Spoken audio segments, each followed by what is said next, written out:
Assalamu alaikum dear students. Today's topic of discussion is on variation and genetics. Genetics के chapter को आज हम start करेंगे और जेनेटिक्स को समझने के लिए कुछ टर्म्स होते हैं जिसकी वजह से आप नेक्स्ट लेक्चर को समझ पाएंगे, मेंडल्स के लॉज को समझ पाएंगे। तो इन टर्म्स की बेसिक्स को आज हम डिस्कस करेंगे। जेनेटिक्स क्या है? Genetics is the study of genes. Genetics को हम सिंपली कह सकते हैं कि ये जीन्स की स्टडी होती है। और जीन्स क्या है, जीन्स को अभी हम फर्दर एलाबोरेट करेंगे। बट जेनेटिक्स की दो डेफिनेशंस हैं। एक डेफिनेशन जो है वो हेरिडिटी एंड वेरिएशन है, यानी कि it is the science of heredity and variation. जितनी भी mechanism of heredity and variations हैं वो हम जेनेटिक्स में डिस्कस करते हैं। हेरिडिटी क्या है? Similar characters that pass from parents to their offspring, यानी कि जो कैरेक्टर्स आपके पेरेंट्स से आप में मुंतकिल होते हैं उनको हम हेरिडिटी कहते हैं। अब उसके अंदर क्या क्या आ जाते हैं? आपके हाइट है, आपके आई का कलर हो सकता है, स्किन कलर हो सकता है, आपके हेयर का कलर, वॉइस है। सो ये सारी चीज़ें जो हैं वो आपके अंदर जो मुंतकिल होती हैं आपके पेरेंट्स से, तो ये मिलती जुलती होंगी आपके पेरेंट्स से, रिजेम्बलेंस करती होंगी। आपके सिबलिंग्स हैं, सिस्टर्स हैं, ब्रदर्स हैं, आपस में आपके अंदर रिजेम्बलेंस होगी, कुछ ना कुछ रिजेम्बलेंस होती है। तो वो चीज़ें जो हैं वो आपकी हेरिडिटी में आ जाती हैं, जो आपके पेरेंट्स से आपको मिलती हैं। सपोज़ करें कि आपके पेरेंट्स की हाइट जो है वो, दोनों पेरेंट्स में से किसी एक की हाइट टॉल है तो आपकी भी टॉल हो सकती है, या फिर दोनों की शॉर्ट है तो आपकी भी शॉर्ट हो सकती है। आई का कलर ब्लैक है तो आपके अंदर भी आई का कलर ब्लैक हो सकता है, या फिर दोनों पेरेंट में से किसी एक के आई का कलर ब्लू है तो आपके भी आई का कलर ब्लू हो सकता है। स्किन कलर भी इसी तरह सेम, हेयर कलर, और या फिर वॉइस है, या फिर आपकी फ़िज़िकल अपीयरेंस है, आपके बात करने का स्टाइल है, आपके चलने फिरने का स्टाइल है, मेंटली कैरेक्टर जो हैं वो, ये सब फिज़िकल और मेंटल कैरेक्टर जो हैं वो आपके पेरेंट्स से आप में मुंतकिल होते हैं। और वो सिमिलर कैरेक्टर्स भी हो सकते हैं और वो डिससिमिलर कैरेक्टर्स भी हो सकते हैं। सो हेरिडिटी समझ में आ गई आपको। वेरिएशन, वेरिएशन क्या है? वेरिएशन जब offspring differ from each other and their parents in many respects. बहुत से ऐसे केसेस होते हैं जब आपके अंदर आपके पेरेंट्स जैसे कैरेक्टर्स नहीं भी हो सकते, क्योंकि आप अपने पेरेंट्स से डिफरेंट होते हैं। सेम टू सेम अपने पेरेंट्स जैसे नहीं हो सकते।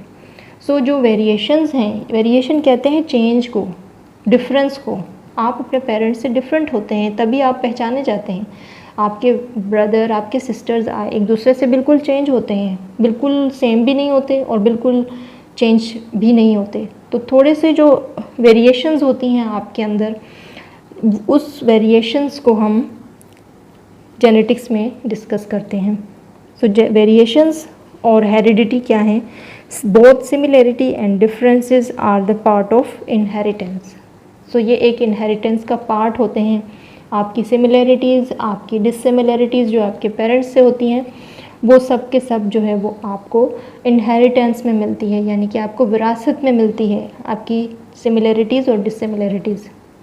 ये सब चीज़ें, ये जो कैरेक्टर्स हैं, ये किस वजह से होती हैं? ये सारी कैरेक्टर्स जो हैं, जो ट्रांसफ़र होते हैं आपके अंदर और जो चेंजिंग्स होती हैं, वो सब चीज़ें जो हैं वो इस जीन्स की वजह से होती हैं। So basically genetics is the study of genes. जो जीन्स होते हैं वो ट्रांसफ़र होते हैं आपके अंदर, और उन्हीं जीन्स की वजह से आपके अंदर सिमिलैरिटीज़ और डिससिमिलैरिटीज़ होती हैं, आपके अंदर हेरिडिटी के अंदर वेरिएशंस होती हैं। सो जीन्स क्या है? Genes are the sequence of nucleotides in DNA responsible for a particular character. ये डीएनए है, डीएनए के अंदर न्यूक्लियोटाइड के सीक्वेंसेस होते हैं जिनको हम adenine, guanine, cytosine and thymine कहते हैं, जो कि न्यूक्लियोटाइड्स बेस पेयर्स होते हैं। सो ये सीक्वेंसेस जो हैं, इन सीक्वेंसेस की वजह से ही जीन्स बनते हैं। तो डीएनए का जस्ट एक पार्ट होता है gene. Gene is nothing but a part of DNA, just एक सेगमेंट होता है डीएनए का, उसे हम जीन कहते हैं। अब यही जीन जो है वो रिस्पॉन्सिबल होता है फॉर अ पर्टिकुलर करेक्टर। जैसे कि एक करेक्टर है, हेयर का करेक्टर है। सपोज़ करें कि आपके हेयर का कलर ब्लैक है, तो उस ब्लैक कलर को एक स्पेसिफिक जीन कंट्रोल कर रहा है। यानी कि आपके सपोज़ करें आई का कलर है, तो उस आई के कलर को एक स्पेसिफिक जीन कंट्रोल करेगा। स्पेसिफिक जीन की वजह से वो आई का कलर शो होगा आपके अंदर। एक और टर्म है जिसे हम अलील्स कहते हैं। अलील्स और जीन्स के अंदर बहुत सारे स्टूडेंट्स कंफ्यूज हो जाते हैं। अलील्स क्या होते हैं? Alleles are the alternative form of genes, one from male parent and other from female parent. Alleles just alternative forms of genes होते हैं। सपोज करें कि ये एक होमोलोगस क्रोमोसोम है, और होमोलोगस क्रोमोसोम ऐसे क्रोमोसोम्स होते हैं जो कि एक डिप्लॉयड सेल के अंदर होते हैं। 23 पेयर्स ऑफ क्रोमोसोम आपको मेल पेरेंट से मिलता है, और 23 पेयर्स ऑफ क्रोमोसोम जो है वो आपको फीमेल पेरेंट से मिलता है, और टोटल हमारे अंदर 46 क्रोमोसोम्स होते हैं। सो होमोलोगस क्रोमोसोम एक कंप्लीट सेट ऑफ क्रोमोसोम होता है जिसके अंदर क्रोमोसोम का शेप बिल्कुल सेम होता है, क्रोमोसोम का साइज़ सेम होता है, क्रोमोसोम के अंदर जीन की लोकेशन बिल्कुल लाइन टू लाइन होती है, यानी कि सेम लोकेशन होनी चाहिए। सपोज़ करें कि ये एक जीन है जो कि हाइट को शो कर रहा है। सो इस क्रोमोसोम के ऊपर एक जीन है जो कि हाइट को शो कर रहा है, तो हम अगर ये मेल पेरेंट है जिसकी हाइट टॉल है तो हम उसे कैपिटल टी से शो करेंगे, और फीमेल की अगर हाइट शॉर्ट है तो हम टी शॉर्ट से शो करेंगे, यानी कि टी स्मॉल लेटर से शो करेंगे। सो ये दो जीन्स हैं जिसे हम अलील्स कह रहे हैं, और कुछ भी नहीं। इन्हें हम पेयर ऑफ जीन्स भी कह सकते हैं, इनको हम अलील्स कहते हैं। ये दोनों एक दूसरे के अल्टरनेट हैं। एक ही क्रोमोसोम के ऊपर बहुत सारे डिफरेंट जीन्स होते हैं जो डिफरेंट कैरेक्टर्स को कंट्रोल करते हैं। सपोज़ करें कि ये एक जीन है जो कि आई के कलर को शो कर रहा है, ठीक है। तो ये जो आई का कलर है वो एक मेल पेरेंट के अंदर ब्लैक है और दूसरे फीमेल पेरेंट के अंदर भी ब्लैक है, तो ये दोनों जो हैं वो अलील्स ही हैं, बट इन अलील्स को हम होमोजाइगस अलील्स कह सकते हैं। होमोजाइगस मीन्स ये सेम है, ये अलील्स एक दूसरे के बिल्कुल सेम है। ये अलील्स एक दूसरे के डिफरेंट है, ये कैपिटल टी है और ये स्मॉल टी है, तो ये एक दूसरे से डिफरेंट हैं, बट ये एक दूसरे के सेम है। अलील्स एक दूसरे के सेम भी हो सकते हैं, एक दूसरे से डिफरेंट भी हो सकते हैं, तो ये होमोजाइगस अलील्स हैं। होमोजाइगस ऐसे अलील्स होते हैं when both the alleles of a gene pair are same, जब दोनों अलील्स जीन पेयर के दोनों अलील्स बिल्कुल सेम होंगे और सेम करेक्टर को ही शो करेंगे, उसे हम होमोजाइगस कह सकते हैं।